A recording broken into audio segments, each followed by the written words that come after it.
पर्व न्यूज। आरंभ एका नव्या पर्वाचा। सोशल मीडियावर अनेक व्हिडिओ व्हायरल होत असल्याचं आपण पाहतो। यामध्ये अनेकदा अपघाताचे देखील व्हिडिओ व्हायरल होतात। अपघाताचे काही व्हिडिओ पाहिल्यानंतर अंगावर शहारा येतो। आता देखील अपघाताचा एक धक्कादायक व्हिडिओ सोशल मीडियावरती व्हायरल होतोय। व्हायरल व्हिडिओमध्ये एक महिला अगदी मृत्यूच्या दारातून परत आली आहे।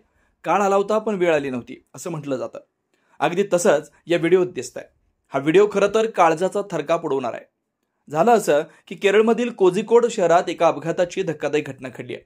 एका ट्रकनं एका दुचाकीवरील महिलेला चिरडण्याचा प्रयत्न केलाय। या घटनेनंतर एकच खळबळ उडाली आहे। या अपघाताचा थरारक व्हिडिओ व्हायरल झालाय असं सांगितलं जात आहे की चालकाचं ट्रकवरील नियंत्रण सुटल्यामुळे हा अपघात घडल्याचं बोललं जात आहे।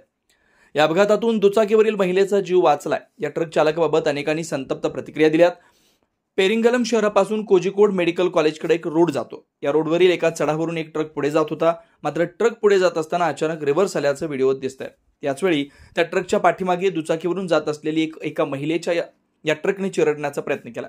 पण महिलेचं दैव बलवत्तर म्हणून महिला अगदी थोडक्यात बचावली आणि रस्त्याच्या दुसऱ्या बाजूला पडली।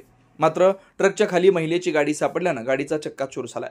ती ट्रक पाठीमागे रिव्हर्स जाऊन एका झाडाला जाऊन धडकते आणि नंतर थांबते। खरं तर फक्त एका इंचानं दुचाकीवरील महिलेचा जीव वाचल्याचं व्हिडिओत पाहायला मिळतंय। या संदर्भातील वृत्त NDTVनं दिलंय।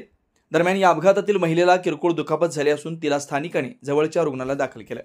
दरम्यान पोलीस या घटनेचा तपास करत असून या प्रकरणात गुन्हा दाखल करण्यात आला असल्याचं सांगितलं जात आहे। या अपघाताबाबत समोर आलेल्या प्राथमिक अहवालात ट्रकच्या ब्रेकिंग सिस्टममध्ये बिघाड झाल्याची शक्यता वर्तवली जाते। पुणे शहरातील आणि जिल्ह्यातील महत्त्वाच्या आणि ताज्या बातम्या पाहण्यासाठी आजच आमच्या आरंभ पर्व न्यूज चॅनलला YouTube वर सबस्क्राइब करा आणि बेल आयकॉन प्रेस करा।